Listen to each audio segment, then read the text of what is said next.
दोस्तों, मैं अनीजा स्वागत करती हूँ आपका Anija classes for TET and all teaching exams में। आज हम बात करेंगे सीटेट 2020 के सिलेबस के बारे में। पेपर 1 होता है क्लास 1 से लेके 5 तक का। पेपर 1 ऐसे व्यक्ति के लिए होगा जो कक्षा 1 से 5 तक के लिए शिक्षक बनना चाहते हैं, और पेपर 2 ऐसे व्यक्तियों के लिए होता है जो कक्षा 6 से लेके 8 तक के लिए शिक्षक बनना चाहते हैं।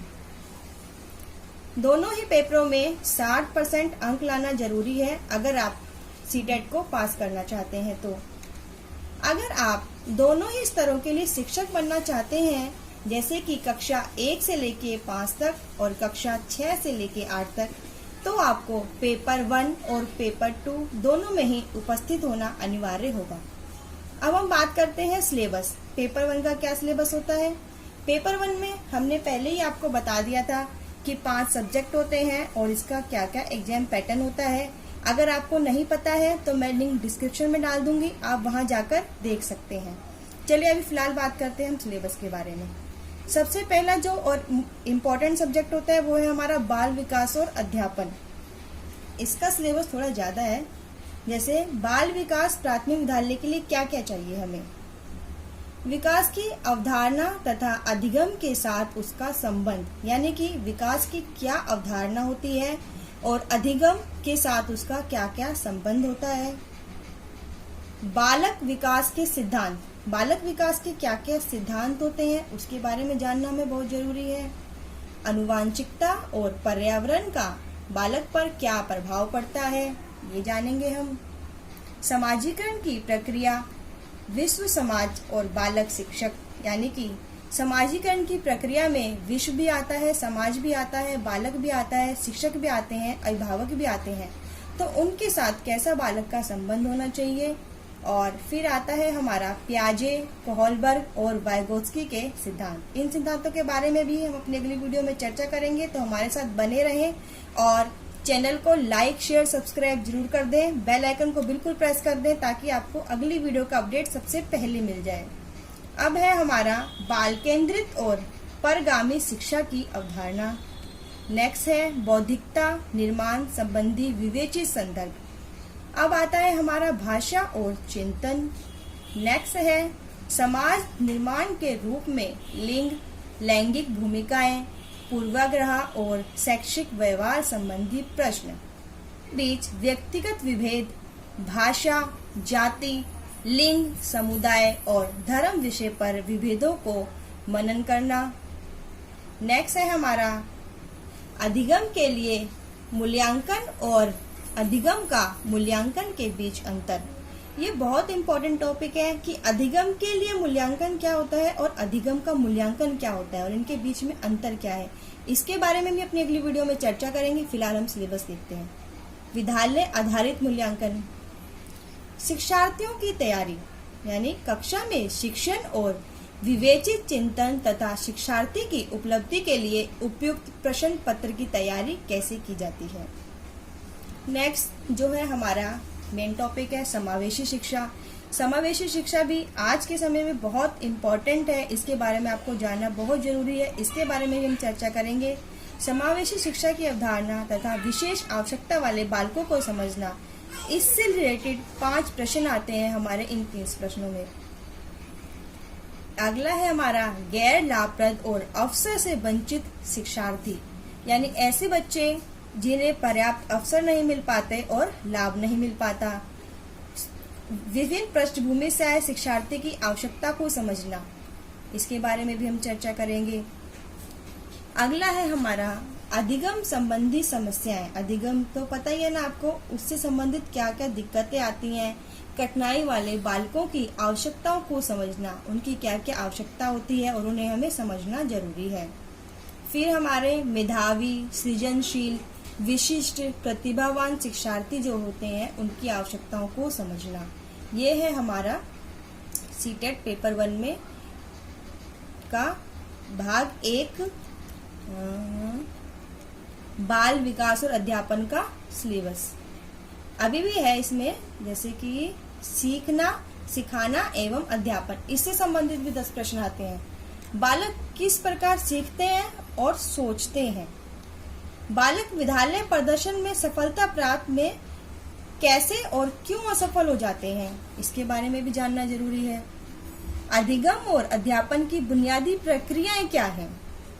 बालकों की अधिगम कार्य नीतियां, सामाजिक क्रिया क्लाब के रूप में अधिगम में सामाजिक संदर्भ। ये है अगला है हमारा एक समस्या समाधानकर्ता और एक वैज्ञानिक अन्वेषक के रूप में बालक। बोध एवं संवेदनाएं, प्रेरणा एवं अधिगम। बालकों में अधिगम की वैकल्पिक संकल्पना। अधिगम प्रक्रिया में महत्वपूर्ण चरणों के रूप में बालक की त्रुटियों को समझना। बच्चा सीखते समय कौन कौन सी गलती करता है उनको समझना भी बहुत जरूरी है। दूसरा विषय आता है हमारा भाषा का। भाषा में जो हमारे 15 प्रश्न आते हैं वो आते हैं अनदेखी अनुच्छेद, यानी कि जिसे हम अनसीन पैसेज करते हैं उनको पढ़ना। एक गद्य आ सकता है, एक नाटक आ सकता है, एक कविता आ सकती है, जिसमें कि बोधगम्यता, निष्कर्ष, व्याकरण और मौखिक योग्यताओं से संबंधित प्रश्न पूछे जाते हैं। नेक्स्ट आता है हमारा शिक्षण पर आधारित भाषा का विकास कैसे होगा। फिर आता है हमारा सीखना और ज्ञान अर्जित करना। नेक्स्ट आता है हमारा विवरणात्मक भाषा शिक्षण। अब है हमारा सुनने और बोलने की भूमिका पर भाषा का प्रकार तथा बालक इसे किस प्रकार उपयोग में लेते हैं, ये बहुत इम्पोर्टेंट है।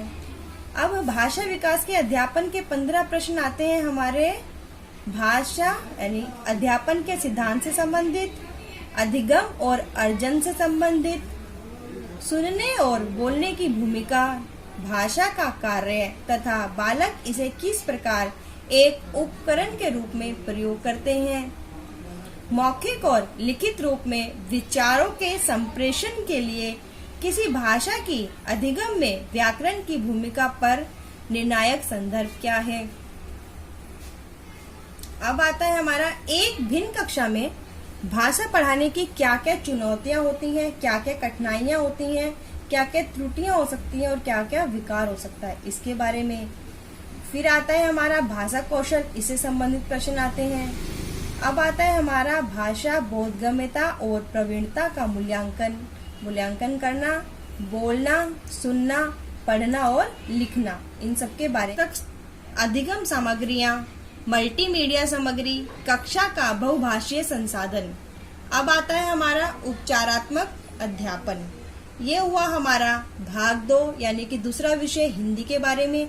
अब हमारा तीसरा विषय आता है गणित। इसमें भी 30 ही प्रश्न आते हैं, जिसमें विषय वस्तु संबंधित 15 प्रश्न आते हैं, जैसे ज्यामितीय, आकार और स्थानिक समझ। हमारे चारों ओर विद्यमान ठोस पदार्थ, संख्याएं, जोड़ना और घटाना, गुणा करना, विभाजन करना, उनका मापन करना, भार, समय, परिमाप, आंकड़ा, प्रबंधन, पैटर्न, राशि आदि के बारे में पूर्ण जानकारी हमें होनी चाहिए। इससे संबंधित 15 प्रश्न आते हैं और 15 प्रश्न आते हैं हमारे अध्यापन संबंधी मुद्दे, यानी कि किस तरीके से हम पढ़ाएंगे। गणितीय तार्किक चिंतन की प्रकृति, बालक के चिंतन एवं तर्क शक्ति, पैटर्नों तथा अर्थ निकालने और अधिगम की कार्यनीतियों को समझना बहुत जरूरी है। पाठ्यचर्या में गणित का स्थान क्या है, इससे संबंधित प्रश्न आते हैं। गणित की भाषा, इससे संबंधित प्रश्न आते हैं। सामुदायिक गणित, इससे संबंधित प्रश्न आते हैं। औपचारिक एवं अनौपचारिक पद्धतियों के माध्यम से मूल्यांकन। औपचारिक और अनौपचारिक, इसके बारे में हम बाद में विस्तार से बात करेंगे। फिलहाल हम देखते हैं अपना सिलेबस। अगला है हमारा शिक्षण की समस्याएं, इससे संबंधित प्रश्न आते हैं। त्रुटि यानी कि गलती, विश्लेषण तथा अधिगम एवं अध्यापन से प्रासंगिक पहलू, इससे संबंधित प्रश्न आते हैं। अब आता है हमारा निदानिक एवं उपचारात्मक शिक्षण, ये भी हमारे गणित में ही आते हैं। निदानिक और उपचारात्मक के बारे में हम फिर बात करते हैं, फिलहाल सिलेबस देखते हैं। अब हमारा आता है अगला पर्यावरण अध्ययन, जिसे कि हम EVS भी कहते हैं। इसमें भी विषय वस्तु संबंधित 15 प्रश्न आते हैं, जैसे कि परिवार, मित्र, संबंध, कार्य और खेल, पशु, पौधे, भोजन, आश्रय, पानी, भ्रमण, वे चीजें जो हम बनाते हैं और करते हैं, यानी कि विषय वस्तु में वो सारी चीजें आती हैं जो बच्चे अपने आसपास के वातावरण में देखता है और समझता है। इससे संबंधित 15 प्रश्न आते हैं और 15 प्रश्न आते हैं हमारे अध्यापन संबंधी मुद्दे से। जैसे इसमें आता है पर्यावरणीय अध्ययन एवं पर्यावरणीय शिक्षा, अधिगम के सिद्धांत, विज्ञान और सामाजिक विज्ञान की व्याप्ति और संबंध, अवधारणा प्रस्तुत करने के दृष्टिकोण, क्रियाकलाप जिसे हम प्रयोग भी कहते हैं करके देखना, प्रयोग व्यवहारिक कार्य, चर्चा और CEC। अगला और 5वां विषय आता है हमारा इंग्लिश लैंग्वेज का। इसमें भी 30 प्रश्न होते हैं। पहला होता है हमारा कंसेप्ट ऑफ इंक्लूसिव एजुकेशन, यानी कि समावेशी शिक्षा एंड अंडरस्टैंडिंग, इसको समझना। चिल्ड्रन विद स्पेशल नीड्स के 5 प्रश्न। दूसरा आता है हमारा लर्निंग एंड पेडागोगी, इसके 10 प्रश्न। तीसरा आता है हमारा लैंग्वेज कॉम्प्रिहेंशन, इसके 15 प्रश्न। इस प्रकार हो जाते हैं 5 और 10 15 और 15 30। इस तरीके से हमारे 5 विषय होते हैं। हर विषय 30-30 नंबर का होता है। कुल मिलाकर 150 प्रश्न होते हैं, 150 नंबर होते हैं। अगर आप जर्नल कैंडिडेट हो तो आपको 150 में से 90 नंबर लाना जरूरी है, लेकिन अगर आप जर्नल कैंडिडेट नहीं हो तो आपको 55% नंबर लाना जरूरी है। इस प्रकार हमने देखा कि इस सीटेट पेपर 1 का एग्ज़ाम सिलेबस क्या होता है। अगली वीडियो में हम देखेंगे सीटेट पेपर 2 का एग्ज़ाम सिलेबस। आप एक बात ध्यान रखना कि सीटेट के किसी भी पेपर में कोई भी नेगेटिव मार्किंग नहीं होती, इसीलिए आप कोशिश कीजिए ज़्यादा से ज़्यादा प्रश्न अटेम्प्ट करने का। तो आज की वीडियो में इतना ही। आप जाने से पहले चैनल को सब्सक्राइब कर दीजिएगा और बेल आइकन को प्रेस कर दीजिएगा। आज की वीडियो आपको कैसी लगी कमेंट बॉक्स में ज़रूर लिखना।